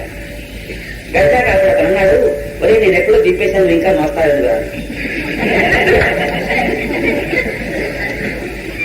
అంటే ఏంటి అని అడిగాడు. అంటే అన్నాడు, కుక్కో పిల్లో ఏ ప్రాణైనా సరే ప్రాణం కోసం అలవాటిస్తుండేటప్పుడు మనకు చేతనైనంత వరకు రక్షించాలని బుద్ధుడు చెప్పాడు, జాతక కథలో చెప్పాడు. ఆకలిగా ఉన్న సింహం లేవలేక ప్రాణం పోతుంటే తానే ఒక జింక కావచ్చు ఎదురుకుండా పడి నన్ను తిని నువ్వు ప్రాణం రక్షించుకున్నాను అడుగుతాడు బుద్ధుడు. అలాంటి ప్రాణత్యాగం వల్ల ఇతర జీవులను రక్షించడం వల్ల నాకు బుద్ధత్వం వచ్చిందని చెప్పి జాతక కథల్లో బుద్ధుడు చెప్పాడు. ఆ సూత్రాన్ని గుర్తు పెట్టుకుని నా చేతిలో నా కుటికల ప్రాణం ఉన్నంత వరకు ఏ ప్రాణి ప్రాణం కోసం అలవాటించినా సరే నాకు చేతనైంది చేయడమే నా వ్రతం అని బుద్ధుడు సాక్షిగా నాకు ప్రమాణం చేసుకుని దానికోసం కాషాయం కట్టుకున్నాను. కనుక అక్కడ నిలిపించింది కాక ఆ మనిషి పురుషుడా స్త్రీయా కుక్కపిల్ల తిరిగినా నాకేం పట్టదు. ప్రాణహానిలో ఉన్న ఒక ప్రాణి అరిచింది తీసుకొచ్చాను, వద్దు పడేసా నాకు ఇంతే గుర్తుంది. కానీ నీదు పడగా నీవు మనిషి ఆడకూతురు అందులో ఇతర వయసులో ఉంది ఇవన్నీ నువ్వు అంటున్నావు, నువ్వు అలా చేశావు నువ్వు ఇలా చేశావు అంటున్నావు, మోస్తూనే ఉన్నావు మనసులో. కానీ నువ్వు అన్నా కాబట్టి వాడు కుంక వీడి శుంఠ అనేవాడు ఓ శుంఠని ఓ కుంకని మోస్తూ ఉంటాడు. ఎవరా శుంఠ దాని నెత్తి మీద ఉండేది వాడే. చూడగల వాడికి ఇది సాయినాథ రూపం, శుంఠకు శుంఠల రూపం, దొంగకు దొంగల రూపం. అందుకని రామహరి దగ్గరికి కూడా వచ్చాడు. వచ్చి భగవాన్ ఆశ్రమంలో ముగ్గురుని ఆశ్రమం పడ్డ బాగా తినేస్తున్నాడు. రామహరి ఆశ్రమంలో రామహరి దగ్గరికి వచ్చి ఆశ్రమంలో ఉండే పెద్దలను ముగ్గురు చూపించాడు. వాళ్ళు సుకృతిలో మొత్తం తనకు ఎక్కువ వెంట వేసి ఉంటారు, ఎంతకంటే ఏముండదు. మనిషి ఎంత గొప్ప చాలా భగవాన్ వాళ్ళ ముగ్గురు ఉన్న ఆశ్రమం డబ్బులు తినేస్తున్నారు అంటే భగవాన్ పిలిచి తింటారు కానీ మీ సంకర వేసుకోవచ్చని ఆయన నువ్వు కూడా తిన్నాను. అలా ఇట్లా అంటారు ఏంటి మీతో చెప్తే ఏదైనా వాళ్ళు చదువుతారు సంస్కరిస్తారు అనుకుంటే అన్నాడు. వాళ్ళు అందుకోసం వచ్చారు ఆ పని చేసుకుంటున్నారు, నువ్వు ఎందుకోసం వచ్చావు ఆ పనులు చేసుకోవాలి అంటే అర్థం ఏంటి? భగవాన్ చెప్పిందని చాలా దూరం అర్థం ఉంది. ఎవరికైతే దిగమిందుగా ప్రాణం పీడుతుంటుందో లోపల కానీ పాప పీటి చేత అణుచుకుంటుంటాడో వాడికే వాడు పండిస్తున్నాడు వీడిస్తున్నాడు అనిపించేది. దాని మీద తినాలని అనిపించిన వాడికి ఎందుకు అనిపిస్తుంది అంటే ఉదాహరణకు మన వాకిట్లో పులిస్రాకులు బాధేసాం అనుకోండి, మన పులిస్రాకు తిన్నాముందా లేదు. కాబట్టి ఏమైనా వచ్చి తింటుంది అనుకోండి, తిరిగిపోతాను అనిపిస్తుందా? మనం కూడా పంది పెట్టే మాత్రం ఆయన తిప్పాలి ఆ పంది తిరిగారేస్తుంది అనిపిస్తుంది, మనం కూడా పెట్టినా అనిపిస్తుంది. మన ఇంట్లో పశువు వేస్తుంటే అయ్యో వేసేస్తుంది అనిపిస్తుంది, ఎందుకంటే మనం తిన్నాం అనుకున్న కూరలో అవి వేస్తుంటే బాగా వెళ్తుంది. పనికిరాక బయటపడాల్సిన పులిస్రాకు పందిని చూశాను చెప్పాడు, వీడు కూడా పండితే తప్ప. ఇదే సూత్రాన్ని అనుసరించి వీళ్ళు కూడా తగ్గు తింటాను బాగా విపరీతంగా తింటుంది. తింటానికి ప్రాపర్ బాగా వీతో లోకాన్ని చూసి భయపడి మాత్రమే నలుగురు చూసేటప్పుడు తినకూడదు అనుకుంటుంటే మాత్రమే వాడు తింటున్నాడు, వీడు తింటున్నాడు, వీడు తింటున్నాడు, వీడు తింటున్నాడు, డబ్బు మనిషి అయిపోయాడు, ఇట్లాంటి మాటలు వచ్చేది వాడికే వస్తాయి. లేని వాడికి సాయినాథ్ గురించి కొత్త విషయం తెలుస్తుందేమో, ఇంకా కొత్త విషయం తెలుస్తుందేమో, ఇంకా కొత్త విషయం తెలుస్తుందేమో, అక్కడికొక స్వామి గురించి తెలుస్తుందేమో, అక్కడికొక స్వామి సాయినాథుడు ఒకటే చెప్పి ఇంకో నిదర్శనం దొరుకుతుందేమో, ఇప్పుడు సాయినాథుడు శరీరంతో కనిపిస్తున్నాడు ఇంకో నిదర్శనం దొరుకుతుందేమో. వాడి బుద్ధి అట్టా ఉంటుంది, వీడి బుద్ధి ఇట్టా ఉంటుంది. వీడి ఈ పుస్తకాలు రాసుకుని డబ్బు తింటున్నాడు కావచ్చు అనుకుంటాడు. కదా పనికి మన నాడు రాసి డబ్బు తింటున్నాడు, గడుపు రాసి పుస్తకాలు చదవకుండా చేసి వాడు డబ్బు తింటున్నాడు. తీసుకుని డబ్బు తీసుకున్నాడు అన్నాడు. దానికంటే ఇది మేలు కాదు. నిజంగా రజంపడే వాడు అందుకోసమే రాజాడనుకో గడి కాస్త ప్రతిపక్ష పరమాలు పెట్టి మంచి అన్నం పెట్టి నదులు తీసుకుంటున్నాడు కదా. ఆ జ్ఞానంగా ఉండద్దు, మనం అది చేయాలి, ఇది చేయాలి. అంటే కొందరు హృదయాలు క్షోభించున్నాయి కనుక దాని విషయం ఖండితంగా చెప్పాల్సి వస్తుంది. సాయినాథుడు చెప్పిన ఈ సూత్రాన్ని మనం గుర్తుపెట్టుకోవాలి. భగవంతుడు ఇచ్చినటువంటి ప్రసాదాన్ని అన్నంగా వదలు తింటున్నాం. ఈ నాలుగుతోటి దత్త సాయిని ఎవరైతే మనం తరింపజేయడం కోసం తనను తాను దత్తం చేసుకున్నారో ఆయన స్మరణ చేసుకుంటున్నాం. ఎన్ని జన్మల పుణ్యానో శివుడికి వెళ్ళి నమస్కారం చేసుకోవడానికో, మందిరానికి వచ్చి నమస్కారం చేసుకుంటానికో, చరిత్ర పట్టుకుంటానికో మనకు యోగ్యత కలిగింది. ఈ మూడు యోగ్యతని ప్రశ్న పెట్టుకుని వాడెట్టా వీడిట్టా అనేటువంటి మాట మనం అనకూడదు, మనం తినకూడదు, వాటిని మనసులో మొయ్యకూడదు. ఇలా ఒక్కొక్క సూక్తి తీసుకుని మనం జాగ్రత్త తీసుకుంటూ చదివితే చివరికి చరిత్ర పారాయణ యొక్క లక్ష్యం ఏంటి? మన అజ్ఞానం చేత, మన కంటిలో ఉండే గుడ్డితనం చేత ఇది మనుషులు గాను, మంచివాడు గాను, చెడ్డవాడు గాను మనకు కనబడుతున్నదే కానీ నిజానికి ఈ రూపం అంతటాను సాయినాథుడే ఉన్నాడు. దీన్ని రకాల ఉపనిషత్తులను సర్వం ఖరీదం బ్రహ్మ అని చెప్పేవాడు బ్రహ్మని అర్థం తీసుకున్నారు కనుక సాయినాథుడు మనకు ఆ బ్రహ్మమే మనకు సాయినాథుడు ఘట్టమాసంతో దర్శనమిచ్చి నేనే ఈ రూపాలన్నింటిలో ఉన్న నిదర్శనం ఇచ్చాడు. మనం చరిత్ర పారాయణ చేసేది ఇది ప్రపంచం మాత్రమే కాదు, ఇందులో ఉన్నవాడు మనుషులు, జంతువులు మాత్రమే కాదు, ఆయన రూపాలే అని మనకు గుర్తు రావటం మూలాన ఎవరిలో ఏ తప్పు కనిపించినా సరే అది మనలో తప్పు చూసే గుణం వల్ల వస్తుంది అనుకుని సవరించుకుని పోతుండాలి. అప్పుడు మనం ఎప్పటికైనా ఆయన దగ్గర చేసాల్సిన నాకు కష్టం తీర్చు, ఈ కోరిక తీర్చుని అడగాల్సిన పని లేకుండా హాయిగా ఆయన సరిగ్గా ఉండవచ్చు. ఈ విధంగా చరిత్ర పారాయణ చేసుకుని ఆ సాయి మనకు దత్తం చేసినటువంటి ఈ సాయి దత్త మందిరం అనేటువంటి ఆయన సాన్నిధ్యం ఉన్నది. దీన్ని అందరం సద్వినియోగం చేసుకోగలగాలి. దానికి ఈ పారాయణను ఈ దృష్టిగా చేయగలగాలి. అందులో ఆయన చెప్పిన సూక్తులను ఈ రీతిగా మనం పారాయణ చేసుకోగలగాలి. సాయినాథుడు పేరు నోటి మీద ఉచ్చరించినటువంటి యోగ్యత మనకు కలిగినందుకు గాను ఇంతకంటే హీనస్థితి మనం దిగజారకుండా ఉండుగా కానీ మనందరి తరఫున సాయినాథుడు ప్రార్థిస్తూ ఇంతతో మీ అందరి దగ్గర సెలవు తీసుకుంటున్నాను. ఎవరు మాస్టర్తో మాట్లాడలేకపోయినాని, మాస్టర్తో కష్టం చెప్పుకోలేకపోయినాని అని దయచేసి ఎవరు అసంతృప్తి పడవద్దు. సాయినాథుడితో చెబితే చాలు, ఈ 3 రకాలు మీరు చేస్తే చాలు. మీరు నాతో చెప్పిన తర్వాత నేను చెప్పబోయేది అదే. 1 గంట కూడా ఊరు విడిచిపెట్టాలని వీళ్ళని పరిస్థితిలో తెచ్చుకొని వచ్చాను కనుక ఇప్పుడు వెంటనే లేచి వెళ్తున్నాను. అందుకని అందరూ క్షమించవలసింది, మాట్లాడే అవకాశం ఇవ్వలేదు.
బాల కనకమయ చేల సుజన పరిపాల కనక